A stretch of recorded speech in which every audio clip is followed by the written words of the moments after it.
Hey, what's up, beautiful people? Welcome back to the Living Vivaciously podcast. I am your host, Marina Gergis, and this is episode number 2.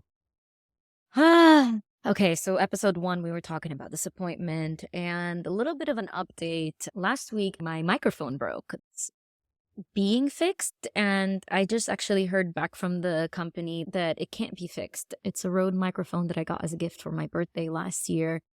And I was meant to start this podcast with it, and that was another disappointment, but I had to work through it. Anyways, I have a microphone now, and let's get into today's episode, which is all about communication styles and how that plays into the kind of content that you want to create on social media and how that can be the unlocking of creating authentic content that resonates with people, but also that lights you up, that feels easy for you to create. And oftentimes, this is what I hear from clients and people on social media is that creating content just feels like such a hassle, such a chore, like they don't want to do it. And I'm like, yeah, it's because you're trying to communicate in a way that's not natural to you. That's not how you naturally communicate and not how you naturally process. So let's talk about how you naturally process first. So maybe you are a verbal processor. It's like when you have new ideas or when you're going through, some challenging time, what is the first thing that you do? Do you grab your journal and write your thoughts out? Or do you call a friend and tell them your ideas? Do you record it? Are you the person who picks up their phone, goes to the voice memo app and starts recording themselves? What is your instinctual native way of communicating IRL in real life? So that's the first step, finding out, how do I naturally like to communicate and process? Okay, so the processing also could be how you like to learn. So when you look back at times where you've learned things in your business or maybe learned a new tool, what was your favorite way of learning about it? Were you the person that just went ahead and did it, which is me? I don't look at manuals. I don't read instructions. I'm like, I want to figure it out. I want to go in and just figure this ish out instead of trying to read these, I don't know, 5, 10, 100 pages of instructions. And some people like to do that first. They want to gather all the information. They want to have everything they need so then they can act. And some people are visual. They like to look at diagrams or they like to watch videos first.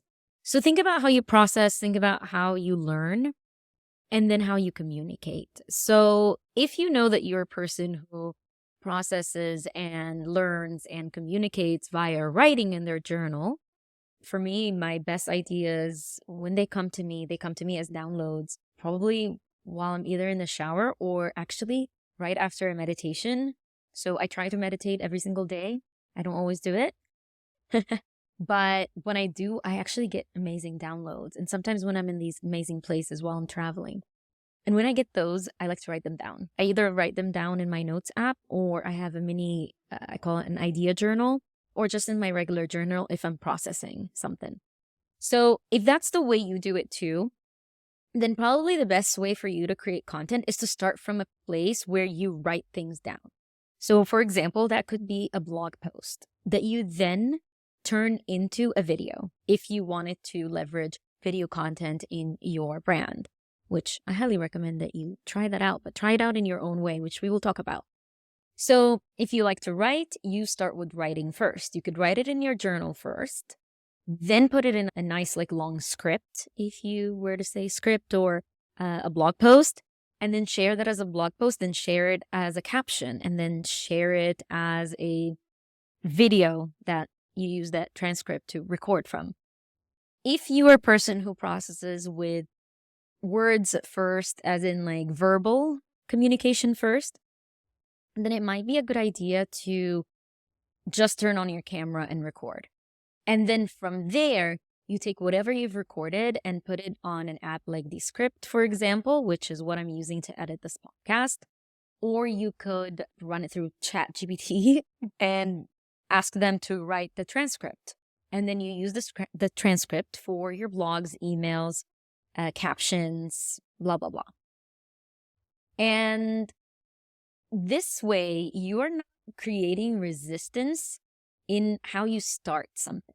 So the less resistance you have to starting, the easier it is for you to continue taking action. Okay? So understanding how you communicate and then starting from that place first. Let's look at after you know what your best way of communicating or your most natural way of communicating is. You want to look at what medium, what format, and then what social media app that supports that first. That's going to be how you determine which of the social media apps out there works best for who you are and can help you show up as an authentic human as you possibly can on social media. So, for example, if you love to write first, you all know what I'm about to say, right? The new social media app, Threads. That would be the best place for you to go and start because it feels so natural. It feels like you're just writing in your journal, right? And you're not distracted by likes, comments, and all of that. It's such a new app, too. So it's like amazing to get on it now. I don't know if by the time this podcast goes up, if it will be new anymore. But I think that's a great place to start. And then you could take these notes and what you've written down on Threads and turn that into a carousel and then turn that into a video. You see how easy this can become? I actually did that the other day where I had kind of like a hot take and an unpopular opinion, the thought, and I put it down. I wrote it on Threads, and then I took the same thread and I brought it into Instagram. I changed the background very quickly in stories, and then I put it in my feed. And it had quite a bit of engagement. I was amazed at how easy that process was. I created a post on 2 platforms out of this random unpopular opinion that just popped into my head. And that's how I feel like I can create very authentic content that actually shows my perspective because it's my natural way of communicating. I've heard from some people and some of my business besties who do so well on videos that that's how they create video content too. So they'll just pick up their phone while they're in their car and just start creating a TikTok video. And then they will take that and repurpose it into other things like a newsletter or a carousel. And if that's the way you communicate, then maybe an app like TikTok would be best, right? Because you're starting from video content. Or maybe even YouTube, because if you do videos, you can then cut that down into short form videos. If you're like the kind of person who can keep it concise and you want to speak in length, you can do that because then you'll find the golden nuggets within your videos and create short form video. If you like to write long form, then I recommend you start with a blog post. And then from that blog post, find the golden nuggets again and create captions from them or create threads. So pick your social media app and your medium that you use, the format that you use, based on your natural way of communicating. I promise you this will make content creation so much easier and you don't need to deal with all the bullshit of batching anything. I mean, here's a little secret. I mean, it's not really a secret, but I don't batch my content. I just know what themes and ideas fit within my core messaging for my brand, which I'll make another episode on. Don't worry. Stay tuned. And I just take that and I create weekly content. I create when I'm inspired, and that is not permission to not post. If you find that you're a person that needs a bit more structure, please have that like personal responsibility to do so. Okay, I'm not supporting you not taking action. That's not what I'm saying. I'm just saying, how can you create with more spaciousness and more ease instead of resistance and trying to be something or someone or a type of creator, business owner that you're not? So that's it for today. I hope you enjoyed this. Let me know, what is your favorite way of communicating? What is your natural way of communicating?